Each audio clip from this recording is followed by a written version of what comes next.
Hello, everyone, and welcome to our webinar today, The Benefits of Workforce Management, or WFM, and why every contact center needs one. Today, what we're going to be going through is obviously our workforce management, but also um, we wanted to introduce, we have a couple of very special people here today to speak with you in terms of the presenters. The first is the infamous Steve Morrell from Contact Babel. And there he is. And today we'll be hearing from Steve. Steve does quite a few webinars. I've worked with him before, fantastic presenter. We also have Mark Leege, and Mark is with Enghouse. And Mark is the senior product manager over here at Enghouse, and he's going to be talking a bit about some of the workforce management stuff that he works with. A couple of quick housekeeping items. And gentlemen, if you want to go ahead and hop off camera real quick, we'll speak to you in a bit. A couple of housekeeping things here. You will notice in the GoToWebinar interface, there is a questions panel. Feel free to go ahead and start putting in some of your questions as they come up, or even right now, if you came into this webinar and said, I know there's some questions I want answered, go ahead and put them in. Now, they very well may be answered throughout the presentation, but we'll find out as we go. Also, at the very end of our webinar today, once you close it out, you will be presented with a survey. I know a lot of webinars do surveys, but this is a special survey because it's our survey. And the reason I push the survey is it really helps us understand what it is we should be focusing on and what kind of things you'd like to see with our webinars. If we don't know what to present. So that said, why don't we go ahead and take a look at the first slide. I'm going to go ahead and talk a little bit about Enghouse and kind of just give you a really brief overview of a few things. The first is that as you can see here on the screen, there's a few different divisions of Enghouse. And for those who aren't familiar with Enghouse, let me go ahead and just give you that high-level introduction. So Enghouse Systems Limited is a publicly trading Canadian-based software and services company. We serve multiple verticals. And I'm not going to go into each different division, but what I am going to talk a little bit about is Enghouse Interactive. And Enghouse Interactive is dedicated to developing customer experience solutions that have a focus on contact centers. So what does that mean? Well, we do things such as recording and quality management, artificial intelligence. We have some really, really cool AI agents, so you ought to check those out sometime. And then, of course, workforce management, which is what we're going to talk about today. You know what? Actually, Steve, we're here. Go ahead and let's talk about Contact Babel. Steve, I'm going to turn it over to you for a minute, and then we'll come back and do that poll. Okay, thanks, Dane. Hi, my name's Steve Morrell. I'm the Managing Director of Contact Babel. Set up in 2001 to provide research and insight into mainly the US and UK contact center industries, but we also look at Australia and New Zealand as well.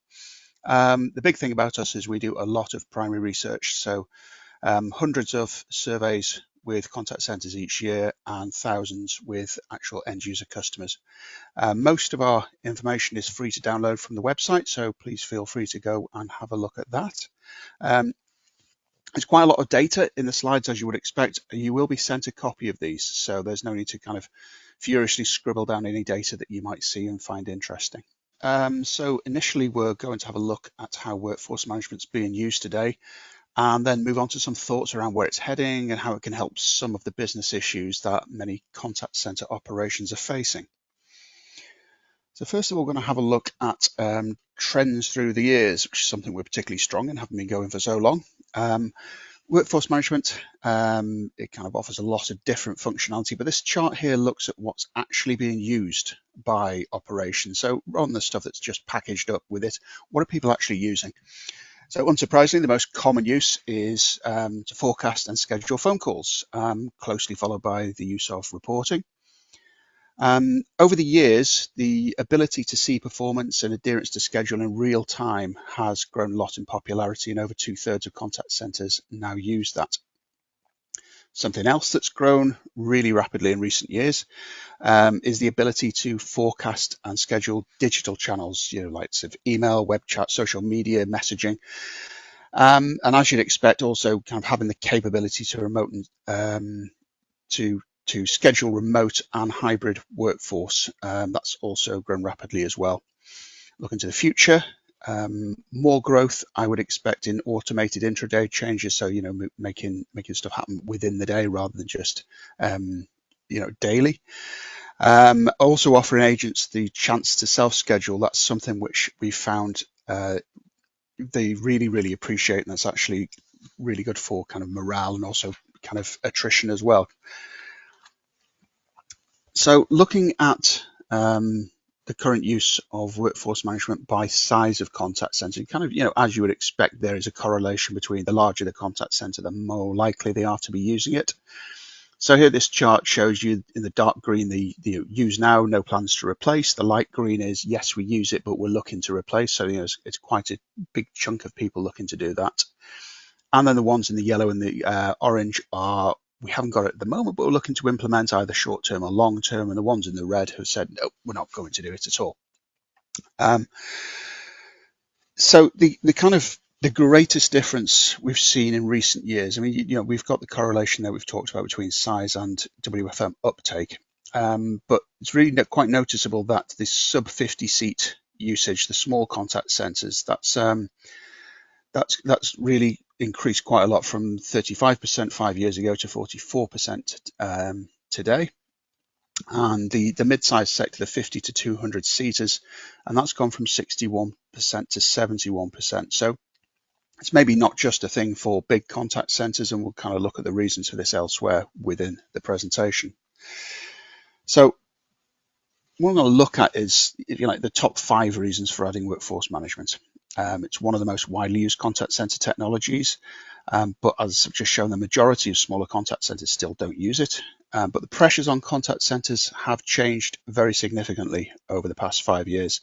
I'll look now at kind of some of the benefits that WFM can provide to any size of contact center. So perhaps the most obvious one is being able to plan your resources more easily and effectively. Workforce management uses historical trends to forecast traffic and build in schedules that reduce agent idle time. I'll come on to that later. That's really important. And also minimizing hold time, queue times, etc., which kind of impacts on customer experience.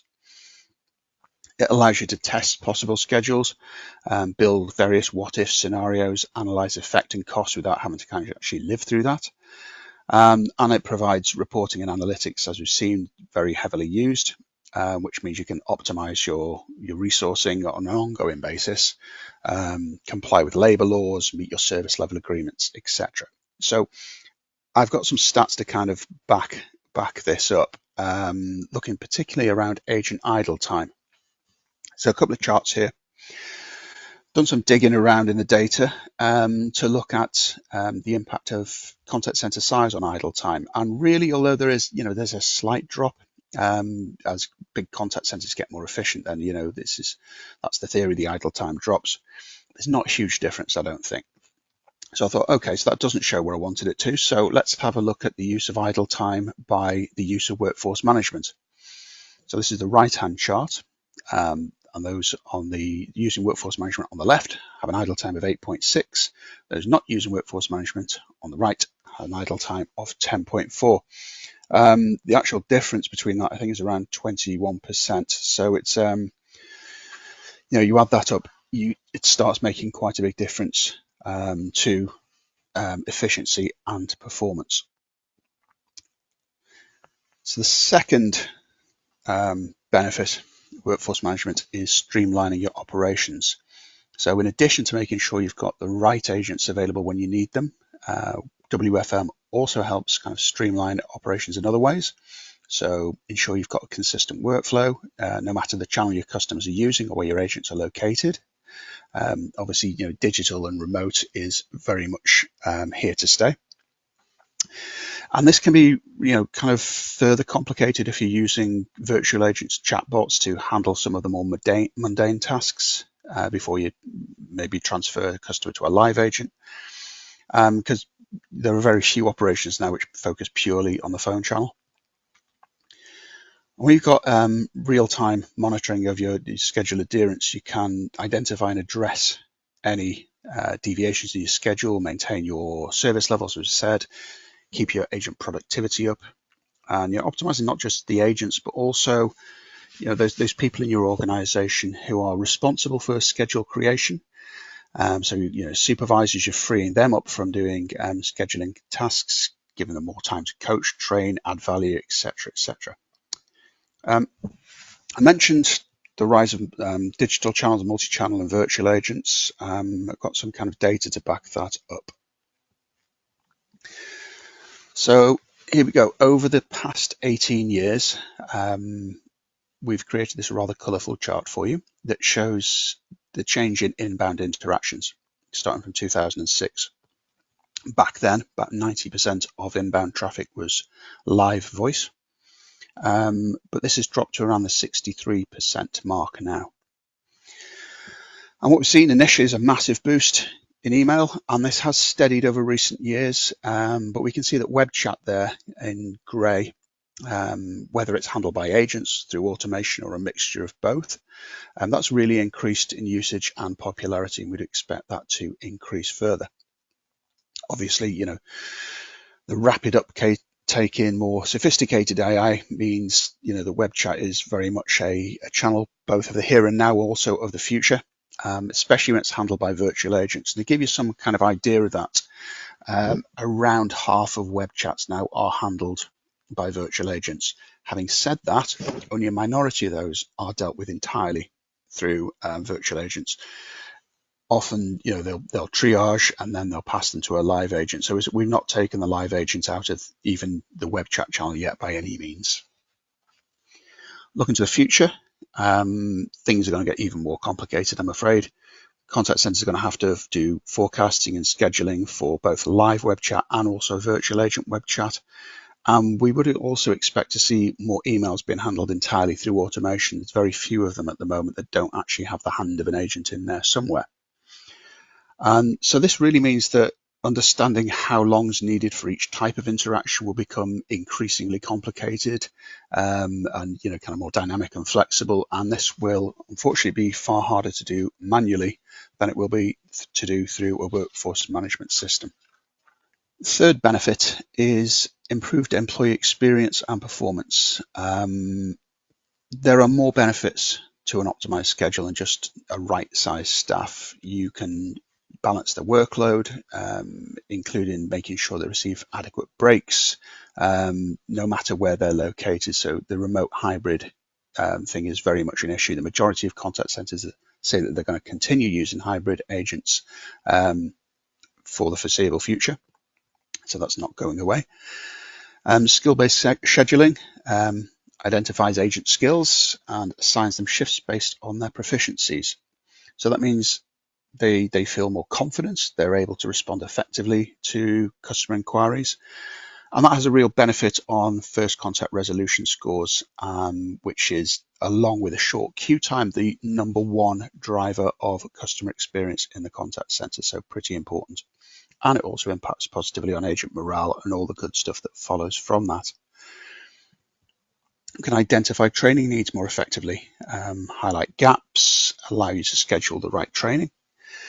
And schedule flexibility, that will mean agents can easily view their schedules, request time off, swap shifts with colleagues autonomously without having to get the supervisor involved. So empowering agents and kind of showing respect for their work-life balance has really been seen to improve morale, reduce attrition enormously. And it's not something that kind of costs the earth in order to do that as well. It's a way of really demonstrating to your agents that you actually kind of care about them. So that's so much for employee experience. Now the customer experience side of thing, we'll come back to some of the things I've mentioned previously. Improve speed to answer, super important. For customer experience, first contact resolution, as I said, they are the joint #1 drivers of customer experience in the contact center, and we've been tracking these stats for many, many years, and they don't change. So, super positive. Skill-based scheduling, as I say, gets you the right calls to the right agents at the right time, the people who can actually help, so improving CX and FCR. Effective training and development obviously helps the agents better equipped to handle calls. This is, fairly fairly obvious stuff. And it means you can really kind of maintain a consistent level of service across channels. So it's rather than like, yeah, your phone channel's great, but your web chat's terrible.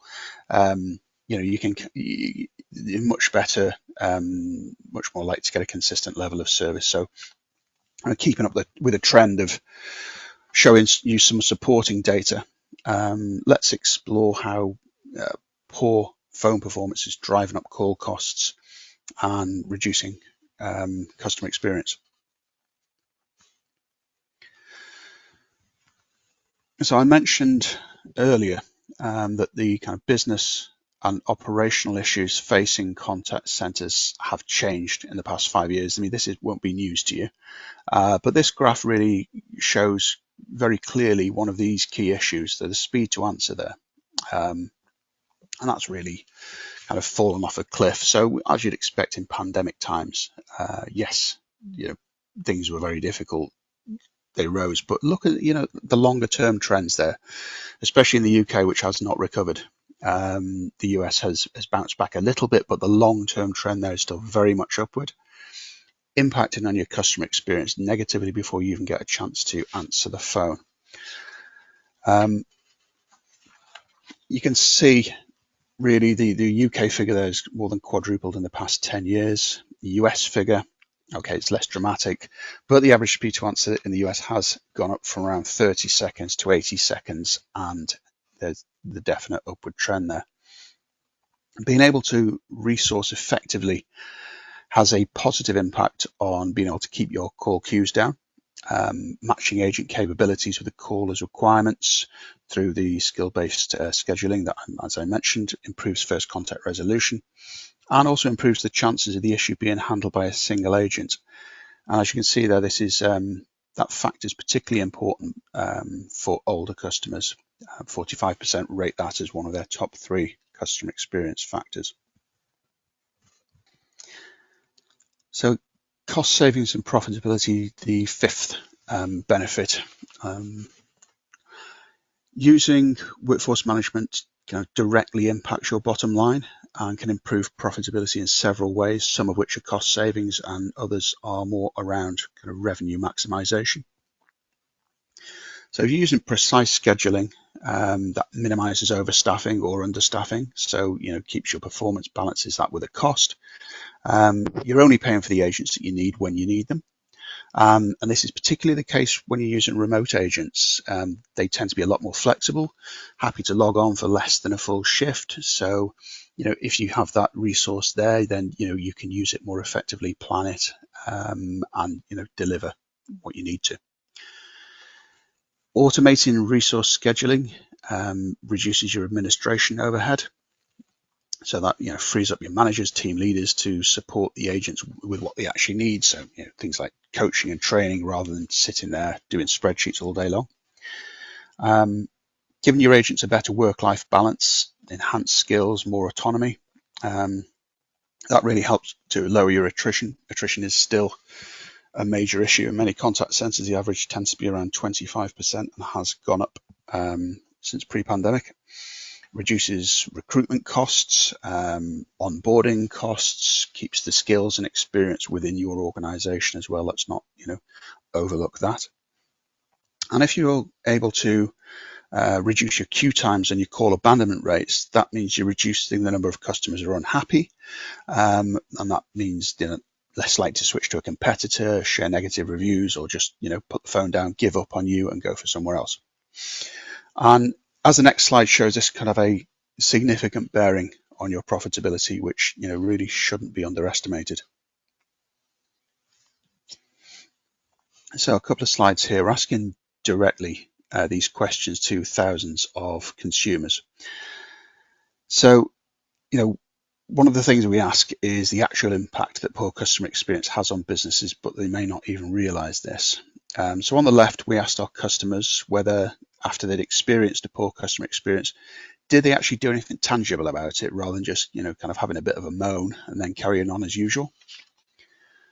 And in fact, we can see there that a significant proportion of customers do actually vote with their feet and either go to a competitor or decide not to use, the company with poor customer experience in the first place.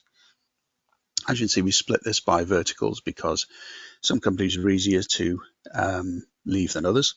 Retail is more likely to suffer from this because it's much less effort to find a product elsewhere than it is to, I don't know, change a utilities company or a bank, for example. But it is still worth noting that 1 in 6 customers reported that they had actually moved from their banks or utilities companies because of poor customer experience. So that's a significant number of customers to be leaving each year because of something that probably could have been put right in the first place. On the right hand side here, we dig into how often customers feel that they experience negative issues that can make them change supplier or decide not to go with the initial company in the first place. And the thing that really stands out for me here is the bottom line there, the queue time's too long. You've got 80% of customers feeling that this is the case for them either very often or fairly often, far bigger than anything else. And as I talked about before, I don't want to bang on about it, but queue time is one of the 2 big drivers of negative customer experience. So you solve your queue time, you're going an awfully long way to actually improving your customer experience. And this is something that's occurring to a lot of customers in a lot of different places. So if you can differentiate yourself by reducing your queue time, then that's only going to be positive for you. It's important to note really that it doesn't matter how well trained or empathetic your agents are if the customer's already had what they consider to be a bad experience before they speak to an agent. So sitting in a queue for 5 minutes or 10 minutes, your agent's really going to have to be pretty special to be able to pull that around.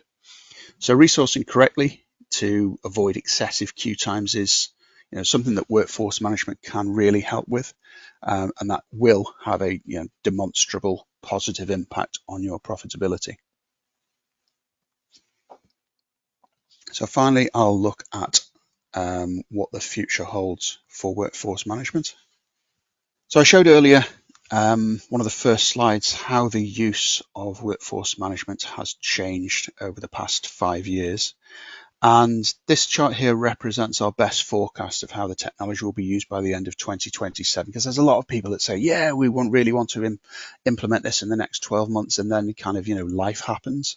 But this is our kind of best estimate of the changes. So by the end of 27, we would expect to see the majority of small contact centres will be using workforce management. Perhaps not every piece of functionality. As I said before, you don't have to implement the whole lot all at once, just the stuff that you need. But certainly, more of these smaller contact centres will move away from doing manual forecasting and scheduling. And there'll also be growth as well in the mid-sized sector in particular. And one of the reasons for this is the easy availability of workforce management functionality when it's being delivered from the cloud.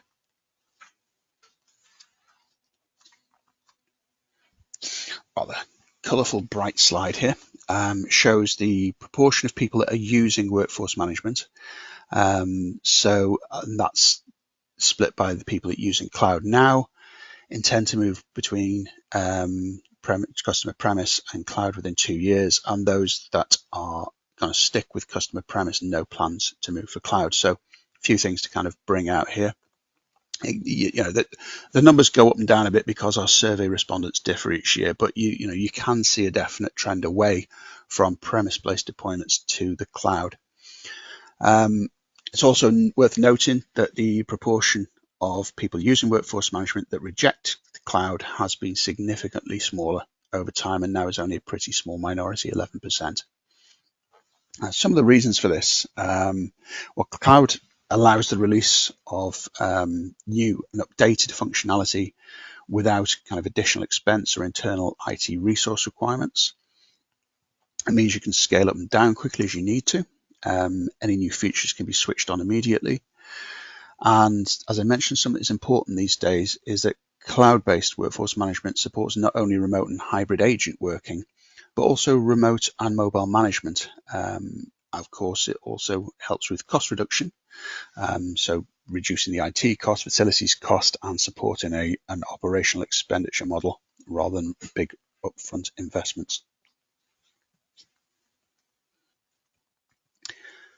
So to wrap up my section of the webinar, future workforce management involves, what we call a continued democratization of WFM through providing the functionality that's actually needed by businesses through a cloud-based model. We're also, I've gone this far without mentioning AI, but I am going to do it now. We're going to see more developed and sophisticated AI-enabled functionality. So specifically an increased use of virtual agents, so chatbots, voice bots, move away from the kind of rather rigid rule-based chatbots towards more conversational and indeed generative AI. AI is going to get involved in forecasting and scheduling as well, and that really will improve accuracy and speed. And talking of speed, we're going to see a lot more in terms of people using intraday changes, rescheduling on the fly, become more quicker and more effective. And, as was mentioned there, the kind of, the digital channel scheduling, live and virtual agents, not just live agents. We're going to see probably more in the region of AI-driven change request approvals rather than relying on kind of management to find the time to do that. So really kind of a single centralized contact center environment doesn't have to be the only way of doing things. WFM supports mobility as and when it's needed for remote hybrid agents and for the management. And if you need to bring in expert knowledge workers from outside the centralized contact center from elsewhere within the organization, you'll be able to do that as and when required. Digital channels, as I think I've proved there, were certainly here to stay in case there was any doubt about that whatsoever, which there wasn't. That will require a detailed understanding, though, of how both live and AI-enabled virtual agents will handle not just chat, but also email, messaging, social media contacts, and whatever weird and wonderful channels we're going to have to be facing in 5 years as well. I'm also looking at kind of deeper integration with the wider workforce optimization suite or workforce engagement management suite, if you prefer. So that will include analytics, recording, coaching, training, QA, performance management, gamification, other elements as well. So that's me done. Be answering questions later. Thanks very much for your time. I'm now going to pass over to Mark, who will talk more about how to kind of start your adoption of workforce management. Thanks, Steve.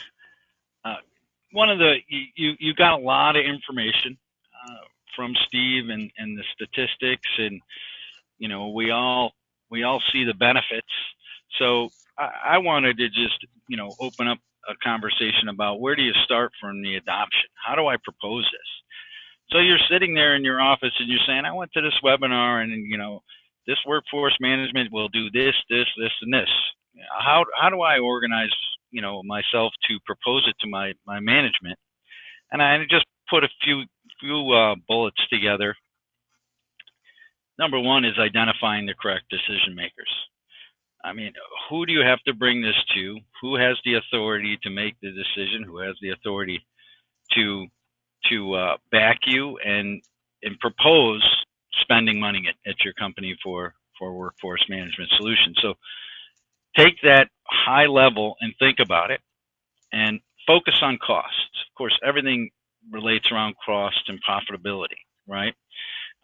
Where could you save? If you're working on, spreadsheets now, if you had any problems with, people calling out in schedules or coverage, or if you see your service levels not meeting what you need and you need, workforce management to bring the right staff on at the right times and you can lower admin costs, you can reduce overtime hours, you can reduce overstaffing, right? Those are key elements, and always talk about cost and cost savings and efficiencies. Be prepared, highlight the customer and employee satisfaction, right? This works for both, right? If a customer gets on, they get to the correct person because you're using a WFM solution that gives you the proper skill, the customer is going to be happy. On the other hand, the employee will have satisfaction because the right calls will come to them.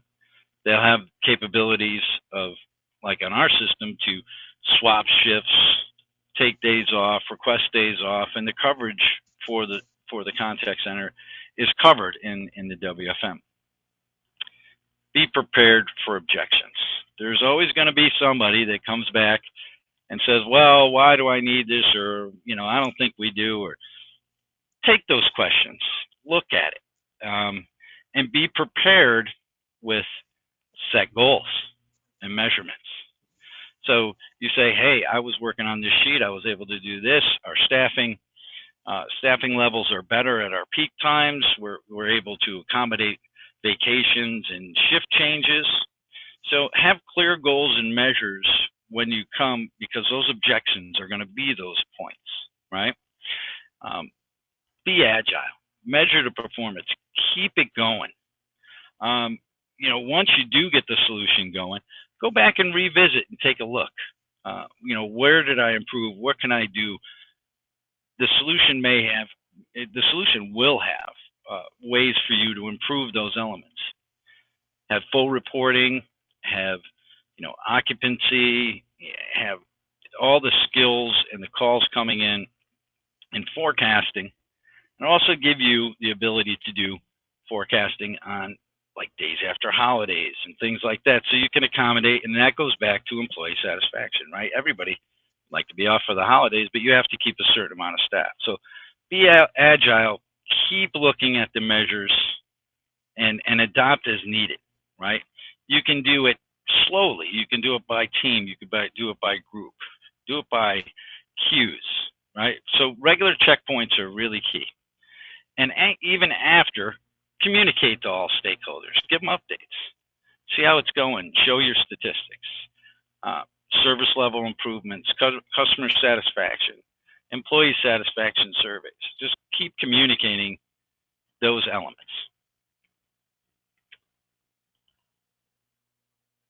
Now, from an Enghouse perspective, we have a lot of resources. You'll get the slide. You can request a demo. Of course, you're going to have, you have reporting here. You have this full webinar with all the reasons. And these are more of your resources. We have brochures for you, workforce management page, and you can see all about Enghouse Interactive. So let's take a look at some questions that we've received. And by the way, if you do have any questions, please do put those in the questions section. All right, let's start off with this first one here. You mentioned workforce management and cloud, but does Enghouse also offer an on-prem solution? Yes, but remember the advantages to the cloud solution is versioning, features.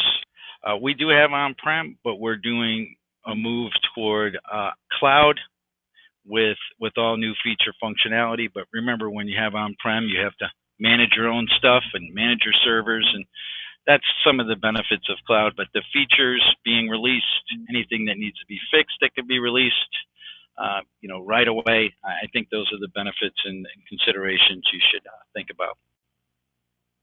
Okay, great. Let's see here. Also, is there a minimum agent count at which workforce management starts to make sense? Well, I mean, we've seen it across the board for all different sizes. So I think it depends on the complexity of your scheduling and how you want to work it. I really don't think there's a real threshold for that, depending on, when you look at the benefits or satisfaction or employee satisfaction, there's not necessarily a minimum for that. Okay, great. Great. All right, the next one here. You mentioned that there was, and I think this is for you, Steve, you mentioned there being an increase in use for AI capabilities in the future. What effect will those have on calls that are being handled by live agents? Very good question. Yeah, so I think we can safely say that the typical call structure today will not be the same as it will be in the foreseeable future. So at the moment, a typical call is broken down into probably about 75% of it is talk time. You've got about 8% customer authentication at the front, and about 17% post-call wrap-up work. Obviously, that differs depending on type of contact center, but that's the industry-wide standard. This is going to change. So there's a few things that kind of almost balance out. So we've seen self-service has already increased talk time. The simpler stuff is going to self-service. The longer, more complex stuff goes to live agents, and we have seen that consistently over the past 15 years. The call durations are going up. That's, as self-service improves, that's only going to increase. However, against that, you've kind of got to balance the impact on things like AI agent assistance. So that's going to work against the trend for longer call times by having the right information at the agent's fingertips. So, and also, one of the kind of big things that's about talk time. But when you're looking at post-call work as well, automated summaries, AI driven by that, generative AI, and also kind of links to back office processes that are needed depending on what's done within the call. And that means that the wrap up post call work is going to be shorter. So if you think what a call looks like now, well, it's going to be changing in the future, and it's going to be changing a lot as well. So I think having the kind of flexibility and agility to recognize that, and to forecast and schedule accordingly, I think that's going to be one of the things that would be easier to do with the workforce management system rather than have to kind of use your spreadsheets with that. Okay. Good. Yeah, it sounds like it's actually going to come into play quite a bit. That's fantastic. So, Steve, while I've got you here, I know you have a Contact Babel report that comes out. Do you want to talk a little bit about that? Yeah, I mean, we've got we publish around, as I mentioned, about 40 reports a year. We've got one specifically on workforce optimization that looks at kind of all elements of the workforce optimization suite. Yeah, the work we do is really driven by primary research. We don't tend to say this is what I think will happen in 5 years' time. It's very much around this is what's happening based on 400 contact centers. This is what they say they're doing. This is what they say they're doing in the next couple of years. So really, what you get in our reports is really what's actually happening on the ground now and what people are investing in the future. Yeah. Well, I'll tell you, I'm going to hop on camera real quick. So one of the things that I really like about your report, as a trainer, I work with a lot of end users. And so there are times where I'm trying to find good examples, or that I'm trying to make an example of something. And your reports are very, very helpful in coming up with some of those reasons, but also having the actual backing and data behind it, as opposed to just sort of throwing it out there. So no, I enjoy getting those emails. So if you all are not receiving emails yet from Contact Babel, make sure to check it out and get yourself signed up. There, as Steve mentioned, there's over 40 reports, I think he was saying. Yep. Let's see. I think that looking here, I think we've hit the last of our questions. And what I wanted to at least kind of make sure I mention here is that although this was more of a technology type webinar, we do also obviously have a workforce management solution. So if you're interested in getting a demo, if you're interested in taking a look at it, please do reach out and we can get that demo scheduled for you. We'd love to talk to you about it and show you some of the cool stuff that it does. Gentlemen, anything else you'd like to throw in before we say goodbye to everyone? Not from me. Well, I just hope everybody can consume the information. And like Dane said, information is power. Learn, take this information, consume it, adapt it to your own stuff, right? The question of the level is, at what number of seats, comes to mind. It's all about running through and see if it's cost effective for you to do it that way. That's the number of people that makes this, gives you the ability to bring it to your management. But from an Enghouse product manager of workforce management, I forgot how it is to work without it, almost. And what we do here at Enghouse is we work with our customers. You look for this or you look for that, or if you have questions on that, those are intriguing to me and all the people here at Enghouse, and we take pride in answering back those questions. And our product is very mature. mostly covers. I haven't gotten too many that, here and there I get questions that I generate features from. But ask for a demo, look for it. Take a look at the feature functionality. But one of the key elements that I have to bring out from the Enghouse perspective is both customer and employee is important, right? And with our solution, the employee can download their schedule into their calendar. They can have it on their phone.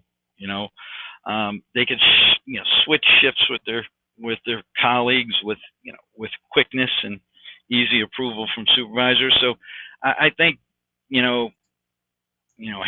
happy at work is key in answering customers' questions fast and easy. And as we said, with the AI technology as well, there's assist to there's a lot out there. Agents. Don't forget there's assist to agents.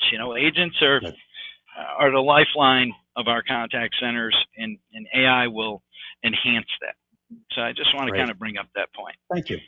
I appreciate you throwing that in. Sorry, can I just jump in and throw one more thing in? I was listening to Mark there. Absolutely. Probably the one thing to take away from my slide pack really is, number one, well, two things. Number one, it's not too late because a lot of people haven't done this already. And number two, the world is getting, the contact center world, in fact, the world in general is getting increasingly more complex. So even if you feel you're managing to kind of keep your head above water now, things are not going to get any more simple. We've got a lot of different channels, technologies, customer expectations. So even if you think you're managing now, then it might be worth kind of keeping an eye on this and finding out more about it. Great. All right. Well, thank you, gentlemen. And thank you for everyone who attended. We do appreciate it. You'll be getting a recording of this, and it wouldn't be me if I didn't mention, please fill out our survey at the end. We want that response and we want that feedback so that we can then start presenting those webinars for you. Thank you, everyone. We'll talk to you soon.